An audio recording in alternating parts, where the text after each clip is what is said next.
Hello Gunners, in today's Arsenal Weekly I'll be discussing Martin Odegaard's latest injury time frame of 6 weeks. King Kai Havertz, is his return imminent? Reports suggest that he is only a matter of weeks away from a return from his lengthy layoff.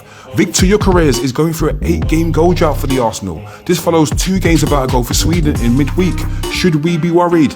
Mikel Merino's international form continues with his 5th goal in 2 games against Bulgaria. And Ben White to miss Arsenal's up-and-coming clash against Fulham at the weekend. This is another game that he misses.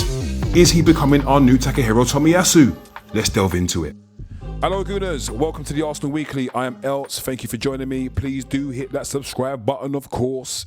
The Premier League is back, thank God, because I can't stand international breaks. It takes something out of me, it really does, man. Seriously, and considering we had one not long ago, and we have another one coming up. Anyway, let's get straight into it. Martin Odegaard. So the length of time's kind of been rumoured to be around 6 weeks to 2 months out, which is devastating for him, of course, and devastating for us. I actually think he was actually in really good form at the start of this season. I think we were seeing some, there was reminiscent of the old Martin Odegaard from a few years ago. So it's such a shame that he's gone down, and he's taken a few hits this season, coupled to his shoulder, and now it's his knee. In seemingly what seemed like a really needless challenge as well. But I guess sometimes the worst injuries do come from innocuous moments on the pitch. So he's out for around 6 weeks. Some of the fixtures that he's going to miss, for me, are not that concerning. I do think they are winnable games. And I think these are games that, with or without Martin, we should be winning. I'm just going to quickly run through them, as I've got him right here. So, of course, we play Fulham at the weekend. Of course, he won't make that. He'll also miss Athletic Madrid in the Champions League next week. Tuesday, he'll miss Crystal Palace at home a week on Sunday. Then there's the Carabao Cup against Brighton. There's also Slavia Prague in the Champions League, which is an away tie. And then we play Sunderland away as well. These are not games where I'm like, oh no, what are we going to do? With all due respect to those teams, I expect us to be okay without Martin Odegaard. It's just more frustrating for the player, especially as I said, he was in good form this season and looking like his old self. Hopefully, when he comes back, he can maintain what he produced in the first sort of 6 games of this season, and it's not too detrimental. But yeah, get well soon to Martin, and it's a shame, but not detrimental to the team, I don't think. On the flip side to that, King Kai Havertz apparently is nearing a return a lot more sooner than the medical staff thought. Anyway, apparently they've been astounded by the progress that he's made in rehab, and he's not that far away from a return.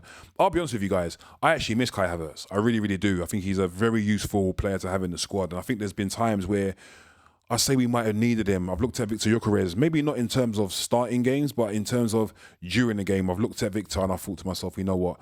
You could do with a rest, you could do with being taken off here because you look like you're struggling. And of course, we've not really had, not to say that Kai is a like for Victor Gyokeres, I don't think he is, but someone that can play in that role with good effect as well, which of course would be Kai. So yeah, if he is only a few weeks away, which we're being led to believe, for me, that's fantastic news. I think the team have missed him. I've certainly missed him, and I know that a lot of you guys have missed him as well. So that is very welcome news. That is also a great segue into the next point I want to speak about, which is Victor Gyokeres. As it's been, widely, we're being widely reminded, for want of a better expression, how he has now gone 8 games without a goal for the Arsenal. This also follows 2 games for Sweden, where he didn't score, didn't come close to scoring. I've touched on the fact that I've not been overly impressed with what he's produced for Arsenal. I've been appreciative of the work that he's put in every game. He doesn't shirk a shift, that's for sure. He works hard for the team, and inadvertently, whether he means to or not, he is creating space for the wingers. Saka, the double team that teams usually do against Saka doesn't have so much impact anymore because they've got to keep their eye on Victor Gyokeres. So he does have an impact in that way, but in terms of an intentional impact where he is causing danger himself on the ball or without the ball, I've not been blown away by what I've seen. It's a far cry from the excited Elts that I was at the end of July when we just signed this guy. And he's a far cry himself from the goal-a-game prolific marksman that we signed back at the end of July. Am I overly concerned in terms of going forward? Not at this point. I'd say I'm more slightly concerned from what I've seen. Is it down to the team? Are the team not catering to his needs? Does he need more time to adjust, as I've heard some of my mates have said to me? But then in the summer, if you guys remember, it was kind of Gyokeres or Sesko. And a lot of people were saying with Sesko, yes, the better player, but would need far more time to bed in. Whereas with Gyokeres, he's the here and now. He's the guy that doesn't need any time to bed in. He's the guy that's going to, set the house on fire straight away. That hasn't happened. And barring a decent first goal that he scored against Leeds, his other goal was a penalty, and his other goal was a tap-in that even I could score. So, yeah, I'd say I'm slightly concerned. But at this point, I still back him to score 15 to 20 goals. Hopefully he can get off the mark again against Fulham on Saturday. Mikel Merino, the international superstar, his form continues as he bagged another 2 goals against Bulgaria. Seems to love playing against them. That's his 5th goal against them in 2 games. Another great header was one of the goals. Brilliant finisher, Mikel Merino. I've spoken about it before. What does this mean for the lineup against Fulham on Saturday? Does that mean that he now will deputise for Martin Odegaard? We know that Mikel Arteta loves this guy. I'm not the biggest fan, if I'm being honest. This isn't me getting at him or whatever. This is my opinion. Not his biggest fan. I think he's brilliant off the bench. I think he's good in certain games to start. But me, I would rather see Eberechi Eze start this game with Martinelli on the left. But we'll see what happens. It wouldn't shock me at all if Mikel Merino starts. If he does, I'm not mad at it. I just know that I would prefer Ebe to start, or Ethan even. But we shall see what happens on Saturday.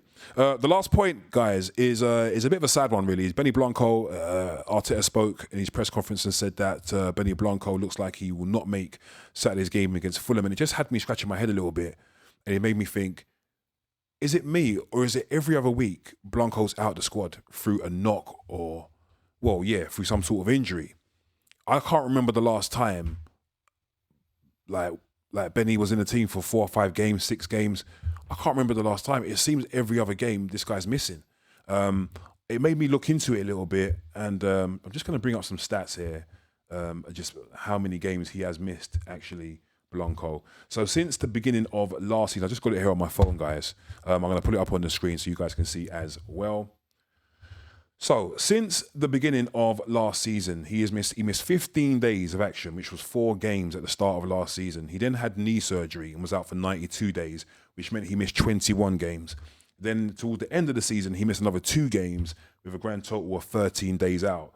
Altogether, that was 27 games that he missed last season.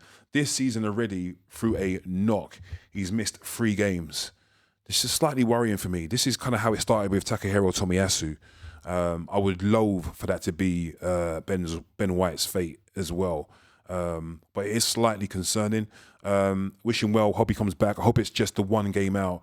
And maybe he can feature against Atletico in midweek. But with the emergence of Christian Mosquera, who, let's not forget, can play at right back. And of course, we've got Jurrien Timber, the best right back in the league in the world.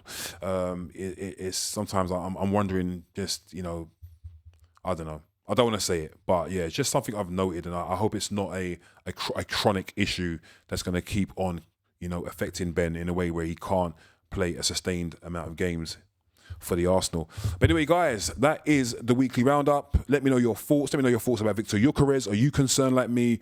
Or do you think I should just relax and, just give him some more time? Even though the premise of the signing was he wouldn't need time.